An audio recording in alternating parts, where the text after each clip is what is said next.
High বন্ধুরা, আশা করি সবাই ভালো আছেন। আজকে আমি আপনাদের সামনে দেখাবো ঘরে বসে খুব সহজেই কীভাবে হ্যান্ড ফিডিং তৈরি করা যায়। সব ধরনের পাখির বাচ্চার জন্য হ্যান্ড ফিডিংটা একটি গুরুত্বপূর্ণ বিষয়, কারণ এখানে পাখির বাচ্চা সুস্থভাবে বেড়ে ওঠা এবং হেলদি হওয়ার জন্য অত্যন্ত গুরুত্বপূর্ণ হলো এই হ্যান্ড ফিডিং। যে কোনো পাখির বাচ্চাই হোক না কেন, এক সময় দেখা যায় পাখি যখন আবার ব্রিডিং মোডে চলে আসে তখন কিন্তু বাচ্চাকে আর খাওয়ায় না। সেক্ষেত্রে ওই বাচ্চা যখন খাবার খাওয়া শুরু না করবে বা না শিখবে, সেই সময় অবশ্যই হ্যান্ড ফিডিং করাতে হবে। সব ধরনের ব্রিডাররাই যারা রয়েছেন, পাখি পালেন, ডিম বাচ্চা করান, তাদের জন্য এই হ্যান্ড ফিডিংটা কিনতে হয়। তো সেক্ষেত্রে যদি না কিনে আপনি নিজেই ঘরে বসে তৈরি করতে পারেন, সেক্ষেত্রে সেটা অনেক বেশি স্বাস্থ্যকর এবং আশা করি অন্তত হেলদি বাচ্চা পাওয়ার জন্য সহায়ক হবে। আমি সাধারণত ইউজ করে থাকি। আমি এর আগেও একটি ভিডিও দিয়েছিলাম হ্যান্ড ফিডিং তৈরির জন্য, এখনও আবার দিয়েছি, যে অনেকেই আবার নতুন করে ওগুলো জানতে চান, অথবা হ্যান্ড ফিডিংয়ের ব্যাপারে অনেক বিষয়ই রয়েছে যেগুলো যারা ব্রিডার রয়েছেন তাদের জানা দরকার। চাইলে অনেক ধরনের উপাদান দেওয়া যায়, চাইলে কম উপাদান দিয়েও হ্যান্ড ফিডিং তৈরি করা যায়। আজকে আমি আপনাদের 8 থেকে 9 ধরনের আমি উপাদান এখানে সংগ্রহ করেছি, যেগুলো দেখেন। এটা মূলত হলো চীনা। এখানে চীনাটা আমি বাটিতে নিয়েছি, তার কারণ আমি যে উপাদানগুলো কিনেছি যেগুলো মূলত দেশি অথবা যেগুলো ময়লা রয়েছে, আমি সেগুলো আবার ধুয়ে শুকিয়ে রোদে তারপর আমি এইভাবে রেখেছি। তাহলে এটা হলো চীনা। আমি মূলত 2 কেজি পরিমাণ হ্যান্ড ফিডিং তৈরির যে উপাদানগুলো সেটা আমি নিয়েছি। সেক্ষেত্রে এখানে আপনারা দেখছেন চীনা, আমি চীনা 125 গ্রাম নিয়েছি। অর্থাৎ 2 কেজি পরিমাণ হ্যান্ড ফিডিং তৈরির জন্য যেটা যে পরিমাণে নেওয়া দরকার, সেক্ষেত্রে আমি চীনা নিয়েছি 125 গ্রাম। এরপরে এটা দেখেন রেজা নিয়েছি আমি 125 গ্রাম, তার কারণ যেটা যে পরিমাণ পাখির দরকার সেভাবে আমি নিয়েছি। এবার দেখেন ভুট্টা ভাঙা আমি 250 গ্রাম নিয়েছি। ভুট্টা ভাঙাটা পাখির স্বাস্থ্যের জন্য বা সুস্থভাবে বেড়ে ওঠার জন্য অত্যন্ত দরকারি, যার কারণে এটা একটু বেশি পরিমাণ নিয়েছি, 250 গ্রাম নিয়েছি। এরপর দেখেন বিদেশি খাবার, যেটা পাখির সবচেয়ে পছন্দের খাবার, ক্যানারিটা হলো বিদেশি খাবারের মধ্যে সবচেয়ে সব ধরনের পাখির জন্য একটি পছন্দের খাবার, এবং এটা পাখির বাচ্চার সুস্বাস্থ্যের জন্য অত্যধিক দরকার। ওদের তরতাজাভাবে বেড়ে ওঠা বা অ্যাক্টিভিটি বাড়ানোর জন্য এটা অনেক দরকারি। এটা আমি নিয়েছি 250 গ্রাম। এরপর দেখুন এখানে আমি গম নিয়েছি 250 গ্রাম। এটাও পাখির জন্য, আমি মূলত যেগুলো নিয়েছি সবগুলোই তাৎপর্যপূর্ণ পাখির জন্য। এরপর রয়েছে এটা দেখেন ডাবলি নিয়েছি মূলত 125 গ্রাম। এটা সব ধরনের পাখির জন্যই এটা দরকারি। অর্থাৎ আমি যে হ্যান্ড ফিডিংটা তৈরি করছি সব পাখির বাচ্চাই যাতে খেতে পারে সেই মানের ভাবেই করেছি, এবং সেই উপাদানগুলো দিয়েছি যাতে সব পাখির জন্যই খাওয়ানো যায় একই হ্যান্ড ফিডিং। এবার দেখুন আমি নিয়েছি খেসারি ডাল নিয়েছি 125 গ্রাম, এটা অতিরিক্ত পরিমাণ নিয়ে নেই। এরপর রয়েছে ছোলা, অর্থাৎ বুটের ডাল। ছোলা ছাড়া যে ডালটা, সেই বুটের ডাল, এটা আমি নিয়েছি 250 গ্রাম। এই ছোলা যেমন সব পাখির জন্য অনেক পছন্দের খাবার, এবং সেটা পাখির সুস্বাস্থ্যের জন্য দরকারি। এরপর রয়েছে এখানে দেখেন এটা হলো মুসুরি ডাল নিয়েছি আমি 125 গ্রাম। এরপর এটা রয়েছে মিলেট মিক্সের মধ্যে এখানে সাদা, লাল এবং কালো মিলেট, মানে 3 ধরনের মিলেট মিক্স করা, এটা আমি নিয়েছি 225 গ্রাম। সর্বশেষ যে উপাদানটা, এটা হলো মুগ ডাল। দেখুন এটা মূলত খোসা ছাড়ানো যে মুগ ডাল, যেটা আমরা খেয়ে থাকি সেভাবে। এই মুগ ডাল আমি নিয়েছি 250 গ্রাম। এই হলো মোট 2 কেজি, অর্থাৎ 2000 গ্রামের খাবার, যেটা আমি হ্যান্ড ফিডিং তৈরি করব। এখন এটা আমি প্রথমে কি করব, সবগুলো একসাথে মিক্স করে আমি রোদে একটু শুকিয়ে নেব।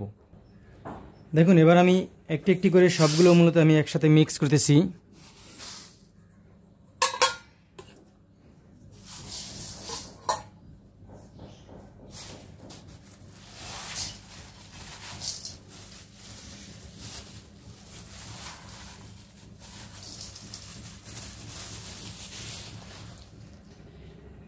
এই যে দেখুন, এখানে সবগুলো আমি মিক্স করে 2 কেজি পরিমাণ আমার হ্যান্ড ফিডিংয়ের উপাদান এখানে তৈরি হলো। 2 কেজি পরিমাণ। এখন এইটা আমি মোটামুটি একটু হালকা রোদে শুকিয়ে নেব, তার কারণ সবগুলোর আর্দ্রতা যাতে সমান থাকে, অর্থাৎ কোনটা একটু আর্দ্রতা বেশি, কোনটা একটু শুষ্কতা বেশি, এরকম থাকতে পারে। যা এখন এগুলো আমি একটু রোদে শুকিয়ে নেব। এগুলো রোদে শুকানোর পরে আমি আধা ঘন্টা থেকে 1 ঘন্টা আমি এগুলো একটু নাড়াচাড়া করে রোদে শুকিয়ে এরপর আমি এগুলো মেশিনে দিয়ে আবার আমি যখন মিক্স করব বা গুঁড়ো করে আপনাদের আবার দেখাবো পরবর্তীতে এটা কেমন কালার হয়। সুপ্রিয় বন্ধুরা, দেখুন এখন আমি যে আপনাদের হ্যান্ড ফিডিংয়ের উপাদানগুলো দেখিয়েছিলাম সেগুলো রোদে শুকিয়ে মেশিনে আমি ভাঙিয়ে এখন গুঁড়ো করে নিয়ে আসছি, অর্থাৎ সম্পূর্ণরূপে হ্যান্ড ফিডিং তৈরি হয়ে গেছে। এখন দেখুন এগুলোর কত সুন্দর একটি ফ্লেভার এবং চেহারা হয়েছে, অনেক সুন্দর।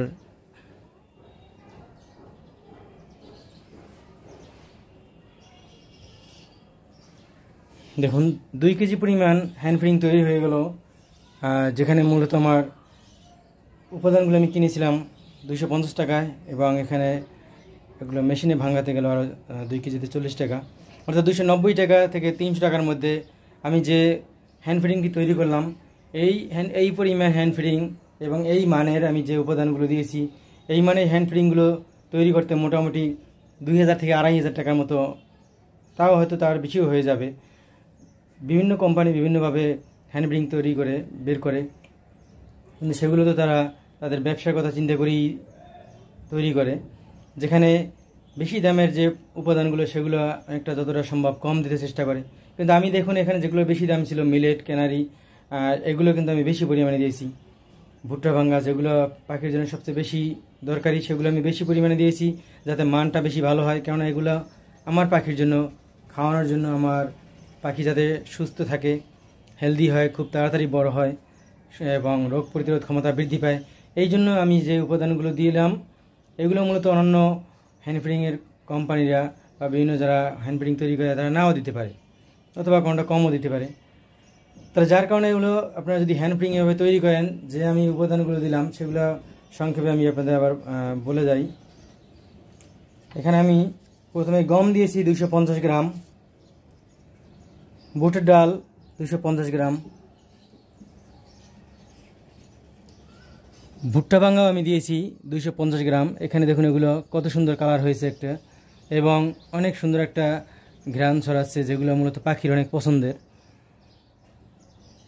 এখানে 2 কেজি পরিমাণ হ্যান্ড ফিডিং তৈরি হয়ে গেল অতি সহজেই, অনেক কম খরচে, এবং আপনি চাইলে এভাবে আপনি নিজেও তৈরি করতে পারেন। তো যা বলছিলাম, গম 250 গ্রাম, বুটের ডাল 250 গ্রাম, ভুট্টা ভাঙ্গা 250 গ্রাম, রেজা 125 গ্রাম, মুগ ডাল 125 গ্রাম, খেসারি ডাল 125 গ্রাম, ডাবলি 125 গ্রাম, চীনা 125 গ্রাম, মিলেট 250 গ্রাম, মসুর ডাল 125 গ্রাম, ক্যানারি 250 গ্রাম। এইভাবে মোটামুটি আমার 2 কেজি পরিমাণ হ্যান্ড ফিডিং তৈরির জন্য এই উপাদানগুলো দিয়ে আমি এই হ্যান্ড ফিডিংটা অলরেডি তৈরি করেছি। এখন হলো 2 কেজি পরিমাণ হ্যান্ড ফিডিং খাওয়াতে অবশ্যই 15 দিন বা 1 মাসে শেষ হবে না।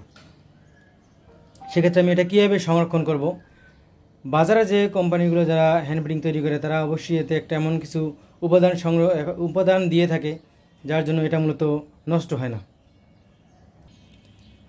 আমি এখানে যেহেতু ওই ধরনের কোনো উপাদান ইউজ করি নাই, যেখানে দীর্ঘদিন ভালো থাকার জন্য বা দীর্ঘদিন ভালো থাকবে সেরকমের কোনো উপাদান ইউজ করি নাই, সেক্ষেত্রে প্রাকৃতিকভাবে ভালো রাখার উপায় হলো এটা ভালোভাবে রোদে শুকিয়ে নেব। আমি এখন এখানে অন্তত 1 থেকে 2 ঘন্টা এগুলো নাড়াচাড়া দিয়ে এরকমভাবে রোদে রাখবো, সম্পূর্ণ প্রাকৃতিক রোদে, যেখানে চুলোয় না বা কোনো অন্য কোনোভাবে না, রোদে আমি এরকমভাবে 10 মিনিট পর এভাবে লাড়া দিয়ে এটা এমনভাবে শুকিয়ে নেব যাতে কোনোভাবেই এখানে কোনো আর্দ্রতা ভাব না থাকে।